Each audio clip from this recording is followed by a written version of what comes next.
국회에 아주 고위직을 지내신 아주 다선 의원으로서 의원들을 참 이렇게 품어주시는 의원님이십니다. 이렇게 오래 의정 활동하다 보면 뭐 큰 정치를 많이 하시다 보면 이렇게 하나하나 세심한 주제에 대해서는 흘려버릴 수 있는 분들도 계신데 제가 다시 한번 많이 배우기도 했습니다. 그래서 칭찬드리고 싶습니다. 네.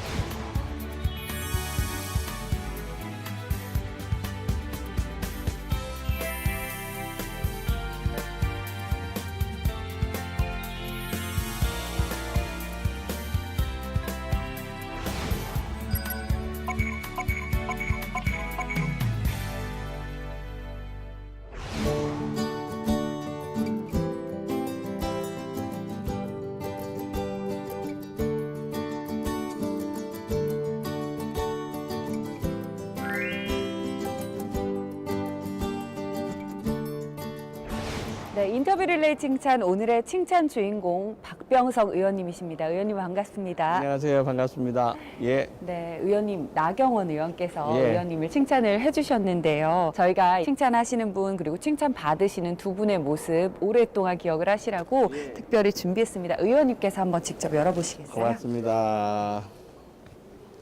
어이구. 네, 칭찬 트로피입니다. 아, 예. 최선을 다하도록 하겠습니다. 저도 나경원 의원님 칭찬할 수 있는 기회가 되었으면 좋겠습니다. 고맙습니다. 박병석 의원님, 나경원입니다. 제가 칭찬 릴레이 프로그램에서 의원님 말씀드렸는데요. 참 열정을 가지시고 또 열심히 해주시면서 또 후배 의원들 같이 보다듬으시고 격려해 주시는 모습이 인상적이었습니다. 또 새해에도 더 큰 역할 해주실 것을 기대해 봅니다. 의원님 화이팅! 네, 영상 이렇게 직접 보셨는데요. 반대로 의원님께서 나경원 의원님 칭찬해 주신다면 어떤 점 칭찬하실까요? 나경원 의원님하고는 직접 저하고 최초로 대화를 해본 것은 그 어느 TV 프로에서 토론을 했었는데 서로 견해가 다르지만 상대방의 견해에 대해서 존중할 줄 안다 하는 생각을 가졌고요. 훌륭한 존경받는 지도자가 됐으면 좋겠습니다. 네, 이렇게 당은 다르지만 서로 칭찬을 하시는 모습이 정말 국민들에게도 귀감이 되었으면 합니다. 사실 의원님께서 걸어오신 길을 보면 언론, 행정, 정치 정말 여러 분야를 두루 섭렵하셨다고도 말씀드릴 수 있을 것 같은데요. 이 각 분야마다 느끼신 보람과 긍지가 좀 다를 것 같습니다. 느낌을 좀 들어보고 싶은데요. 예. 제가 중앙일보 기자로서 20년 남짓했는데 역사의 기록자였다는 자부심도 있지만 한편은 우리는 그때 엄혹한 정치 체제하에 있었기 때문에 분노해야 될 때 분노하지 못했다는 회한 아쉬움도 있습니다. 그리고 이제 행정은 서울시 부시장을 했어요. 고건시장님을 모시고 했는데 아시다시피 고건시장님은 자타가 공인하는 행정의 달인이셨습니다. 참으로 행정이란 무엇인가를 배울 수 있는 좋은 기회였고요. 정치에 들어와서는 서울 강남의 부잣집 아들이나 가난한 저농어촌의 딸이나 모두가 자기가 원하는 꿈을 꿀 수 있는 세상, 열심히만 하면 내일이 오늘보다 더 좋아지는 세상, 그것이 제가 정치에 입문한 계기이기도 하고 늘 꿈꾸는 나의 세계이기도 합니다. 네. 예. 의원님께서는 270여 개 시민단체가 참여한 NGO 모니터링단이 선정하는 국정감사 우수의원에 총 14번 그리고 9년 연속으로 선정이 되셨습니다. 현역 의원으로는 최다 기록이라고 알고 있는데요. 매번 이렇게 국정감사를 준비하시는 의원님의 마음가짐이랄까 다짐 어떤 것들이 있을까요? 아마 수능 시험을 보는 고3의 마음과 같을 거예요. 그분들이 고3 아니면 초등학교부터 12년을 정리하는 것이 수능이잖아요. 네. 최소한 1년의 의원 생활을 결산하는 것이 저는 국정감사다 그런 생각을 했었습니다. 특히 국정감사가 잘못을 지적하는 데 끝나지 않고 항상 대안을 제시하는 그런 국정감사를 했고요. 그 과정에서 하는 것들을 바로잡는 역할을 했습니다. 이렇게 다선 의원이 되면서 느끼는 것은 민심이란 물 위에 떠 있는 배와 같아서 민심이란 바다는 배를 항해시킬 수도 있지만 분노하면 배를 뒤집을 수 있다는 두려움을 네. 항상 가져야 된다는 생각을 갖고 있습니다. 네. 예. 사실 이 얘기도 빼놓을 수가 없을 것 같은데요. 문재인 정부 첫 외교 사절단의 단장 자격으로 중국을 방문하셔서 이 시진핑 주석 독대까지 하셨던 걸로 알고 있습니다. 당시의 분위기가 굉장히 궁금하거든요. 어땠나요? 아시다시피 그 한 1년 동안에 한국과 중국은 모든 차관급 이상의 대화가 끊긴 상태였습니다.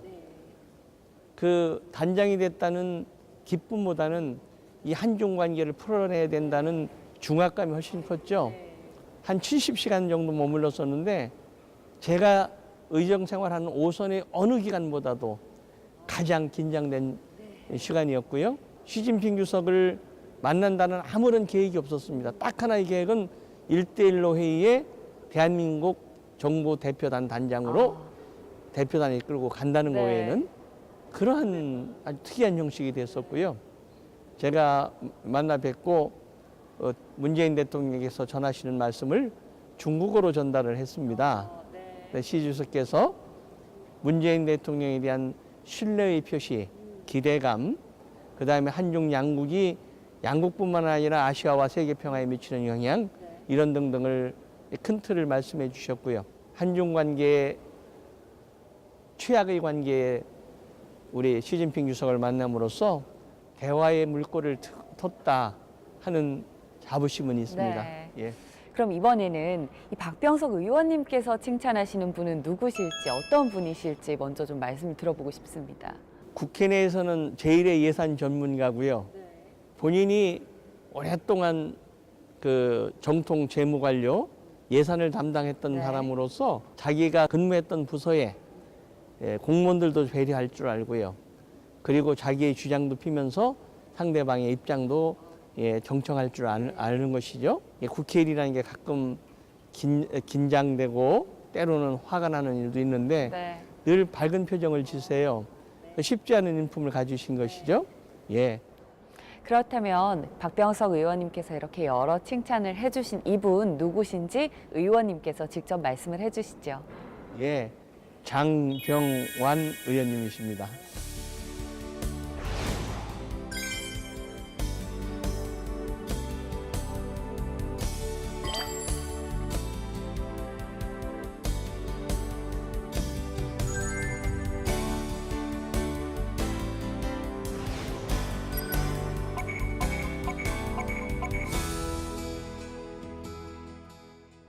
장병완 의원님, 제가 늘 주의 깊게 장병완 의원님을 바라보았습니다.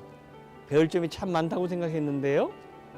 우리 국회 내에서는 누가 뭐라 그래도 예산 관련 제1의 전문가시잖아요. 근데 티내지 않으시고 늘 전체 국가를 생각하시면서 남의 다른 의견도 경청하시는 모습을 지켜봤었습니다. 그리고 어쩌면 그렇게 매일 밝은 표정을 질 수가 있고요. 넉넉한 웃음을 질 수 있는지 참 부럽기도 합니다. 나라의 훌륭한 지도자가 되시는 모습을 꼭 보고 싶습니다. 장병완 의원 화이팅!